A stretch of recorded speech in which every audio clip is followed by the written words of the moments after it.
Guys, तो आज मैं आप लोग के साथ खाने की रेसिपी शेयर करूंगी। आज मैं दोपहर में लंच टाइम में क्या बना रही हूँ मैं आप लोग के साथ शेयर करूंगी। अगर आप लोगों को मेरी खाने की रेसिपी अच्छी लगे तो प्लीज़ मेरी वीडियो को लाइक और शेयर सब्सक्राइब करिएगा।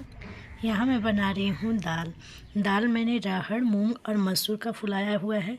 अभी 12:20 हुए थे। यहाँ मेरी बेटी स्कूल से आ चुकी थी और आकर लेट रही थी। मैंने लिया हुआ है यहाँ पे राहड़, मूंग और मसूर की दाल को मैंने अच्छे से धो लिया है। अब मैं इसे इस कुकर में डालूंगी।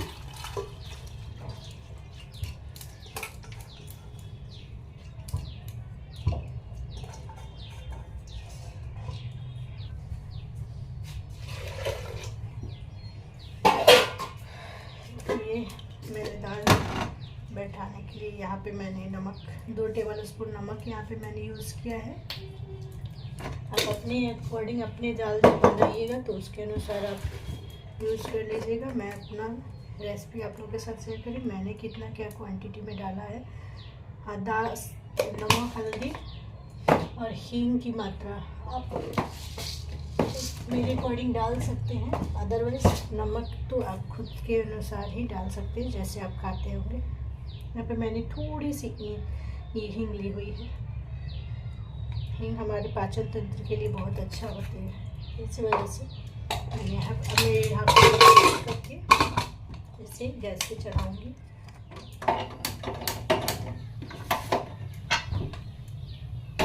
अब जब तक कुक मैं अभी छोटी बेटी मेरी स्कूल से आई है, वो कुछ खा कर नहीं गई थी, सिर्फ दूध बिस्किट खाया था उसने, तो मैं उसे खिलाने जा रही हूँ। जब तक हमारे यहाँ दाल बन रहे हैं, ये देख सकते हैं आप दाल, और तब तक मैं ये अपने बच्ची को ये मैंने यहाँ पुलाव बनाए। मैंने पुलाव सुबह में ही बना दिया था। अपनी बड़ी वाली बेटी को स्कूल जाना था, इसलिए उसके लिए सिर्फ मैंने बनाया था, और घर में नाश्ता के लिए मैंने रोटी और आलू पटर की भुजिया बनाई हुई थी। मेरी छोटी बेटी स्कूल जाने से पहले कुछ खा कर नहीं जाती, सिर्फ दूध बिस्किट खा के जाती, इसी वजह से मैं उसे आने के बाद खिला रही थी। यहाँ पर मैं दाल फ्राई करूँगी। मेरे दाल बन चुके थे, तो मैंने यहाँ पर तेल, जीरा, थोड़ी सी हींग और इसमें मैंने 2 प्याज, लहसुन, मिर्ची और अदरक काट करके डाला है दाल को फ्राई करने के लिए। अब मैं यहाँ 2 टमाटर भी काट के रख ली हूँ। ऐसे मैं 2 मिनट तक चलाऊँगी, फिर उसके बाद मैंने यहाँ पे टमाटर ऐड कर दिया है। ये इस तरीक़े से भी दाल फ्राई करने से बहुत ही अच्छे और टेस्टी लगते हैं। आप चाहे तो कुकर में भी डायरेक्ट हम काट करके डाल के तब दाल को बैठा सकते हैं। यहाँ पे मैंने नमक और हल्दी 1-1 टीस्पून डाल दिया हुआ, क्योंकि मैंने वहाँ पे दाल में ऑलरेडी नमक और हल्दी डाली हुई थी, इसीलिए मैंने मसाले में भी उसके थोड़े से हल्दी और नमक डाला हुआ है। मेरे चम्मच छोटे थे, इसलिए मैंने 1 चम्मच इसे डाले हुए हैं। फिर मैंने यहाँ पे मेरी दाल बन चुकी थी, क्योंकि मैं बच्चे को अपने खिलाने से पहले ही दाल बैठाकर गैस पे गई थी, तो दाल बन चुके थे, इसलिए मैंने उसे यहाँ पे मैंने उसके मसाले भूज कर उसे डाल दिया। फिर मैंने यहाँ पे बेसन घोल लिया है। मुझे आज पकौड़ी बनानी थी, तो मैंने यहाँ पे मिर्ची और लहसुन को मिक्सर में पीस लिया था, और उसी को मैं वहाँ पे बेसन वगैरह डालकर हल्दी और थोड़ी सी मसाला और थोड़ी सी मिर्ची पाउडर, गुड़ा मिर्ची पाउडर मैंने वहाँ उसमें डाला हुआ है बेसन में पकौड़े बनाने के लिए। अब मैं यहाँ पे फटाफट फिर से प्याज ले ली हूँ, क्योंकि मुझे आलू प्याज की भुजिया भी बनानी थी। तो यहाँ मेरे दाल जब तक बन रहे थे, तब तक मैंने यहाँ पे प्याज काट करके सारे आलू में डालने के लिए, आलू के भुजिया में डालने के लिए रख लिए हैं। ये देखिए हमारे दाल बनकर तैयार है खाने के लिए। अब मैं फटाफट फिर से कढ़ाई चढ़ाऊँगी। कढ़ाई यहाँ मैंने धो के लाया हुआ है।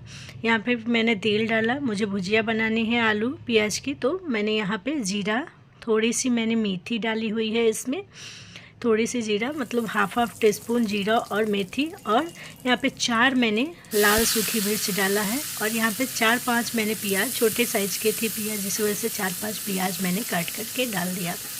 अब इसे मैं 2 से 3 मिनट तक थोड़े से लाल होने तक प्याज को मीडियम फ्लेम पर ही भूजूँगी, फ्राई करूँगी, ताकि ये उसके बाद मैं इसमें आलू ऐड करूँगी। यहाँ हमारे 2 से 3 मिनट होने के बाद हमारे प्याज थोड़े से ब्राउन हो चुके थे, तभी मैंने ये पतले पतले साइज़ के आलू काट लिए थे, उसे मैंने यहाँ पे डाल करके भुजिया के लिए भूज रही हूँ।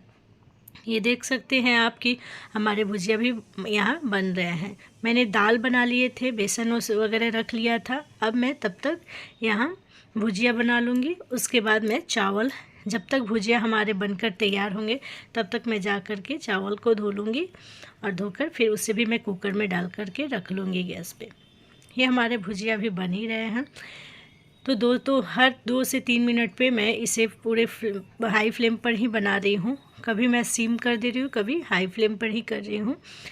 तो हमारे भुजिया यहाँ बन कर के तैयार थे। उस टाइम मेरे पास धनिया पत्ता नहीं थे, तो मैंने इनसे बोला तो ये जा कर के धनिया पत्ता लाए हैं। तब मैं इसे ऊपर से ही धनिया पत्ता को डाल रही हूँ। अगर मेरे पास धनिया होता तो मैं पहले ही बनाने के टाइम ही कढ़ाई में डाल दी होती, पर नहीं थे तो मैंने ऊपर से डाला हुआ है। ये मैंने चावल भी फटाफट इधर रख दिया था कुकर में, और हमारी भुजिया बन करके तैयार है। अगर आपको मेरी ये रेसिपी, मेरे ये ब्लॉग्स पसंद आ जाए तो प्लीज़ कमेंट, लाइक और शेयर करिएगा। कमेंट करके बताइएगा कि हाँ कैसा आपको लगा मेरा ब्लॉग, तथा ज़्यादा से ज़्यादा मेरे चैनल को सब्सक्राइब करिएगा। ये हमारे भुजिया बन गए थे। फिर मैंने कढ़ाई को धोया और फिर मैं इसमें कुकिंग ऑयल डाल रही हूँ।